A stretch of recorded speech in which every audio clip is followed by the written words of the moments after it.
Hi y'all, welcome back to my channel. So today we're doing the best of 2023. I don't know about you, but my year sucked. My year sucked a lot.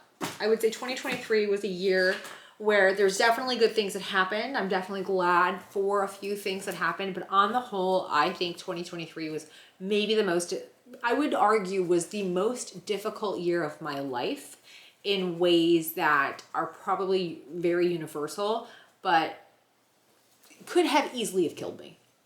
So let's not talk about that specifically, but let's talk about the best of 2023. So I would like to talk about a bunch of, there's quite a few things on here that I think were great. I'm gonna start with books because I just filmed another video and I talked through all 90 books that I read this year. So because I'm holding them, let's start with books. Fast Like a Girl. I loved this book. It's a woman's guide to using the healing power of fasting to burn fat, boost energy, and balance hormones. If you've seen any of my videos about perimenopause, about hormone health, about my weight loss journey, I've gained weight because of my hormones, all that kind of shit. This book's awesome. She's awesome. She has podcasts. Sometimes I can listen to it, sometimes can't. But this book was great. I really recommend it, especially if you are somebody who has like PCOS or perimenopause, or you're just sort of like, what the fuck is going on with my body? This was excellent. I really recommend it. I'm gonna stick with nonfiction. Grief. On the topic of grief. I guess I haven't learned that yet by Shauna Niequist. Niequist? She does, I think it's Niequist. Maybe I'm wrong. I think it's Nee. She does tell you how to pronounce it. I just forgot. Loved this book. Loved this book. I think this was so necessary. I've been asked a few times, I've actually been asked more than a few times, but I've been asked a bunch of times on Instagram in my DMs for recommendations for books on grief. And I have found a pitiful amount of books on grief. I mean, oh my God. So this book was just wonderful. She's religious. I am not. It doesn't matter. Like, it's not like, it's one of those books. It's very easy to not. You know, she actually does a really wonderful job of writing her faith in a way that's extremely accessible to people that aren't, I would say, led by faith. So if you are somebody who like gets kind of like squirmy around God or anything in that category, this is very palatable. And I find that to be a testament to the type of writer. If you're not like a faith-based, like you're not seeking this out because you want a connection with God, being able to say that in a way that people can still find accessible, I think is a really solid testament to her skill. The combination of like hormones and grief are a motherfucker. Like, I'm telling you, it easily could have killed me. Because I mean, it's all up for grabs. You know what I mean? Like, you are just the most raw, vulnerable version of yourself you have ever seen in your life. Nothing's working anymore. You feel completely foreign in your body. Everything's on fire. It's just the worst. It's just the worst. And she does a beautiful job of just feeling, I said this in my book video, but if you've ever read Brene Brown or if you've ever heard Brene Brown talk, like how she just feels like this very non-judgmental, full body hug, that's what this feels like too. There's this just very like flaws and all, it's okay, it's gonna suck, but we're gonna like, somehow we still get up in the morning, we still take a shower, we still brush our teeth, we still move on with our lives. Somehow, we don't necessarily want to, but we do it. Like, she just nailed it. Like, this book is so good. I loved this book. Another nonfiction book that I loved was by Sasha Sagan, For Small Creatures Such as We. Sasha is the daughter of Carl Sagan and Anne Druyan. Carl Sagan's famous and should be as famous as he is. They were married and they co-made Cosmos. This book was excellent, especially if you are somebody, like, the back does a really good job. From birthdays to funerals to the changing of the seasons to lunar cycles, Sagan thoughtfully explores how to blend science and spirituality. So she goes into like the why. What's the point of it? Why has this historically always been something that, you know, societies have always done? Stuff like that. It's just really, really, really well done. I loved it. Like, yeah, I just think it's such a good, especially if you're searching for like, what's the point, finding meaning, rituals, putting one foot in front of the other. understanding how special things can be and why this is permeated for so long. She just does a really good job of that. Like I think it's a great read. Fiction books. I have 2, same author. One I have in person, the other one I gave to somebody and I don't have it back yet. Oh, sorry, I have 3. One is 2. Okay, we're gonna get there. Words, yay. This book is great. I love him. Matt Haig is awesome. So okay, so here's the thing. The other book is The Midnight Library. I'm gonna talk about them together. The Midnight Library is on like the top, whatever, however many book club reads for 2023. Totally justified. Like that book is excellent. It's such a good read. Both of them take literally no time to get into. You are sucked in from like page 1, like, and they fly. He does a great job. I would argue he is a master at weaving like historical, it's incredibly fiction, but it's like he does a really good job of like placing you in points of time that you would know, or like, oh my God, oh, I hadn't thought about that. Or like, you're very much an active reader, and it's just so good. He's such a good writer. I've read other books of his that I didn't like as much as this one and as Midnight Library, but I would tell you that like this one, they're very different from each other, but they're they're both very good. Like I would highly recommend this and The Midnight Library to anybody. Do what you want, but like, damn, they were great. Another book I would highly recommend is called The Collected Regrets of Clover. It's a fiction book. But themes of death and grief and life and value, and it is excellent. It's the last book I read of this year. I did not plan it that way, but I think I just loved it. It was legit one of I thought it was such a gift to have read. Like I feel so fortunate to have read it. It was like, I read it on Kindle. It was, if you're experiencing grief, it's such a good book on like honoring it without being like on the nose. It just kind of like shoulders up next to you. Just I really encourage, if you can handle, it's not even like a sad bummer of a book. Even though like the whole book's about death and grief, it's not actually sad. She just does a really brilliant job of like keeping it right at this like pace, you know? And it's thoughtful and it's kind and it's really considerate, but it honors your space really nicely. And I think it was incredibly unique in its topic and how it dealt with the topic. And it was I just really recommend it. All of these books, I really highly recommend for different things. The last thing I would encourage you on books is there's an email that I get every day called BookBub. My friend Beth recommended it to me. And it's basically, if you're into reading, especially like e-reading, and they do audiobooks as well, but I don't tend to listen to books, but pick your poison. They send you like 1-day deals or like multi-day deals or whatever. So if you are looking for, I don't know, books to read and you're on a budget, every single day you get an email and it's like free or $1 or $2 or whatever. And if you have Kindle credits, like I've gotten so many books for free. It's excellent. It's a great way to like read more for less, you know? So I really encourage you, if you're into that, like check out BookBub. Check out BookBub and save some money. What else do I have?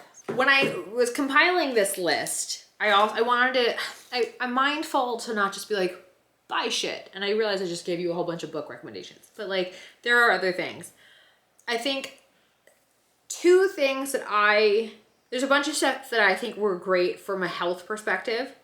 One is my protein powder, the Ghost Cinnabon flavored one. I like that a lot, but I'm also conscious that not everybody wants a whey protein. So I just think the concept of making sure you have protein is really important. So like I really loved that one, but I'm also open. And I want to start experimenting with higher quality sourced protein. So just like getting the straight beef or getting the straight whatever. Like I know there are alternatives to just whey and I'd like to explore those, but I will say that my Ghost Cinnabon one did me real well this year, but I don't have any issues with whey. The other thing I really recommend that I loved this year, I ate a lot of, is the Good Culture cottage cheese. I ate a lot of that this year. I loved it. Love it, love it, love it, love it, love it. It comes in different milk fat percentages. So like light, it's like say 2%, 4%, 6%. I find them to be, I don't know where y'all live and like shop and all that kind of stuff, but like relatively accessible. Like some stores don't have them, some stores do. I know Whole Foods does. I know I live in Texas, so Central Market does. Basically the point is like my two big things have been fermented foods and like probiotic, like good stuff for your gut health, and then protein, and cottage cheese is a 2-for-1 on that one. So loved it. Also in the health box, we have tracking fasting. I know I just talked about fast like a girl, but tracking my fasting has been so helpful because the more information, the more like minutia level information I have about my body, the quicker I can fix it, the quicker I can respond, the more sort of data points I have to figure stuff out, and understanding just all this, and you just getting back to your baseline, maintaining a baseline, raising your baseline, all like your baseline of health. I find that to be such a helpful thing to do, and it takes next to no effort. I also, definitely on my list for me would be HRT. I started HRT this year because I'm in perimenopause, and I'm on a thyroid, I'm on T3, and I'm on testosterone, and I'm unbelievably grateful. So my testosterone is like a cream. I don't do a pellet, I don't do a shot or anything, I just do the cream, and I'm in my T3 is a pill that I take in the morning. Love. So happy. Another thing I do for health is an Oura Ring. I got this for my birthday, and I am incredibly happy with this. Again, Perry, the need to dial in, like the first thing they tell you to do is work on your PM routine, your nighttime routine, your sleep, like dial that shit in, like your life depends on it. And having that data when you're trying to fix yourself is so helpful, because otherwise you're just shooting in the dark. But to actually have like clear information and like see how things are impacted is your body temperature, how many times did you actually wake up, how much deep sleep did you get, REM sleep, did you get light sleep, like all this. It's just, holy hell is it so helpful. So like I really love my ring, and I'm like super excited to see what I'm doing like a 5-year planner with all my health stuff starting in the new year, in 2024, this is going up day 1. That having 5 years of that, I find will be like, God, what a game changer that'll be for having information at your fingertips, right? So this is just, having this as a wearable, I love the idea of these things. They're just such game changers for having, like taking your health into your own hands and having the ability to make real decisions in the moment that don't feel speculative. Love. Other health things, dry brushing, big fan of. I dry brush almost every day right before I take a shower. And I really think that it's done so much for like, I did it for hormones and for just like helping your body move things along, lymphatic drainage basically, and it's been awesome, and it takes like no time. I also do gua sha with oil. I'll link the oil that I use. I'll link as much as I can really, but like just the practice of it and taking the time to do it, you actually will feel the swelling go down, and you'll feel your face swell compared to what it was. So like I can actually feel a difference in my face now versus before. And so I'm like really interested to see like what does a few years of that look like. That's been a really great habit. And again, I do that most days of the week. I would not say I do it 100%, but I would say I probably do about 90%. Next up, I've got doing my own nails. That was something that I started doing really recently actually, but I definitely feel like I've had my nails done for 26 years, and going to get my nails done had become like post-Rona had just become such a, like, not like it's over, but you know what I mean? Like, no, we're not all under house arrest. It's been such a chore and such a uncomfortable, painful at times. It's been a dreadful experience. I hated it. So it's been really inconsistent. It's just been a complete pain in the ass. So doing it myself, like learning how to do it myself and actually doing it myself, I'm so happy with. I'm actually going to do my nails today after doing this, and I'm just really pleased with the fact that I've learned how to do that. It's something I never thought I would ever do, and I'm like really happy. Another thing that I really love, it's another habit, is I do morning pages every morning. It's an artist's way takeaway thing. So I do morning pages every morning with a cup of coffee, and I find that to be such a nice little ritual every morning. It's not difficult. It's not an expensive thing. It's not anything like that, but it's such a nice way to like clear your head and turn it on and get like your thoughts out for like your just initial kind of wake the brain up. I found it to be such a wonderful addition to my morning, and it really helps clarify sort of my intentions, my mood, what I want to get done. Just kicks the cobwebs out of your brain. You know, first thing. I really love that. So I'm really happy with that. Another habit that I've started doing that I'm like really happy with, and I really want to continue into next year, every single day I do 50 squats. 50 squats. I started it right at the beginning when I started my PT, when I hurt my back. And she had me doing squats as a way to develop my like alternative power, essentially, because you go from your core, but your core wraps around. And when your back's out, it's really hard to engage your core. So having your butt for power is a really solid like option. So being able to carefully do squats has been really helpful for me with my back recovery. And I've done 50 squats every day now for I think over 3 months. And it takes a couple of minutes. I mean, seriously, it takes like 2 minutes to do it. It's not a big deal, but it's the everyday. I'm such a fan of a daily habit that has like a cumulative, you notice down the road that you're better off for it. I love that kind of stuff. And that's such a simple thing that I've started doing that 3 months in, I can tell you, I can see a difference. And I'm like, God, I can't wait to see what a year looks like in 2 years and 5 years and blah, blah, blah, blah.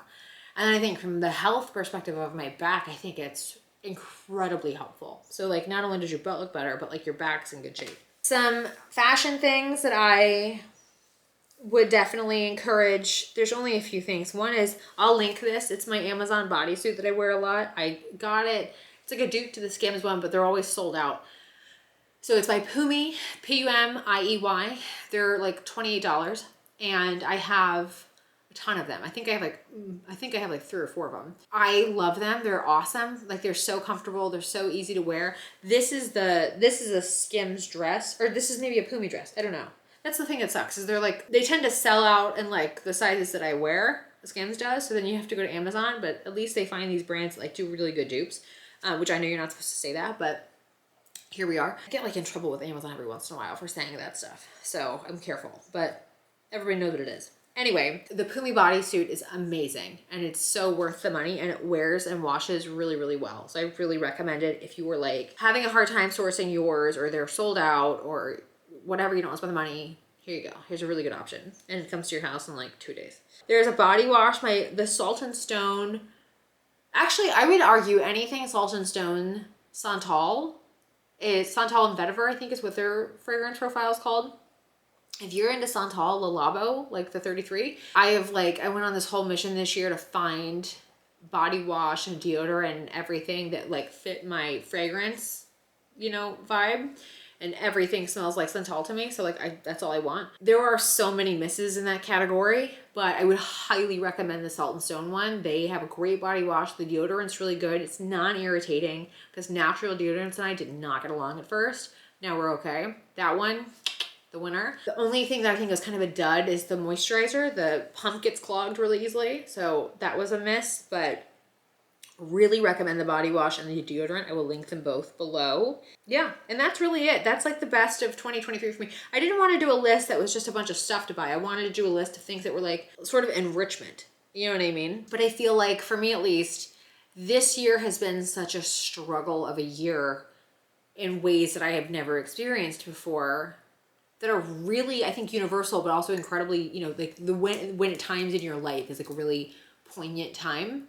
And that's sort of what's been my theme of the year, is just like what's helped me get through my day. What do I find has really made a difference in elevating the quality of my life? And what do I feel like it's really helped me put one foot in front of the other in a way that doesn't feel performative? I feel like all of these things have done that in some way, shape, or form, whether it's just learning new skills or learning myself better, whether it's inside, outside, in here, whatever, all of it. So yeah, so that's what's up for me for the best of 2023. I hope y'all hopefully you had a better year than I did. I think if you didn't, the thing I'm telling myself is next year is going to be, we survived. right? Like that's it. We survived, and it sounds hokey, but you do get tougher and stronger. And it's the thing that I think about a lot right now is at what cost does this strength come? Making a decision about being like stronger at the risk of being hardened off, or having, I would argue, almost the audacity to stay vulnerable and tender. That's what's kind of percolating in my mind now. And it's an interesting sort of junction to be at. But yeah, that's going to be a big theme of 2024, is just building new and moving forward with a whole new landscape of knowledge and options. And, you know, life looks a lot different. So what are you going to do with it? You know? Anyway, stay tuned. I hope y'all had a great year. I really do. And I will see y'all very, very soon. Thanks so much for watching. I hope you enjoyed the video, and I'll see y'all soon.